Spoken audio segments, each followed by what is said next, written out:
కష్టపడే దానిలో నీ గౌరవం ఉంటుంది. మోసం చేసే దానిలో నీ పతనం ఉంటుంది. నువ్వు నిజాయితీగా ఉన్నంత వరకు ఒకరి ముందు నటించాల్సిన అవసరం లేదు. కొడుకు గుణం పెళ్లి తర్వాత తెలుస్తుంది. కూతురు గుణం వయసులో తెలుస్తుంది. భర్త గుణం భార్య అనారోగ్యంలో తెలుస్తుంది. భార్య గుణం భర్త పేదరికంలో తెలుస్తుంది. స్నేహితుని గుణం మనం కష్టంలో ఉన్నప్పుడు తెలుస్తుంది. అన్నదమ్ముల గుణం జగడంలో తెలుస్తుంది. పిల్లల గుణం తల్లిదండ్రుల వృద్ధాప్యంలో తెలుస్తుంది. మాటలు చెప్పేవాడి దగ్గరకు తాత్కాలికంగా జనం చేరుతారు, కానీ కష్టపడేవాడి దగ్గరకు విజయం శాశ్వతంగా చేరుతుంది. ప్రస్తుతం మనిషి మంచివాడు కావాలి అంటే మంచి పనులే చెయ్యక్కర్లేదు.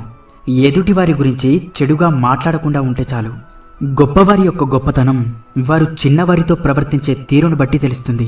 ఎక్కడ విన్న మాటలు అక్కడే మర్చిపోవాలి. ఇక్కడివి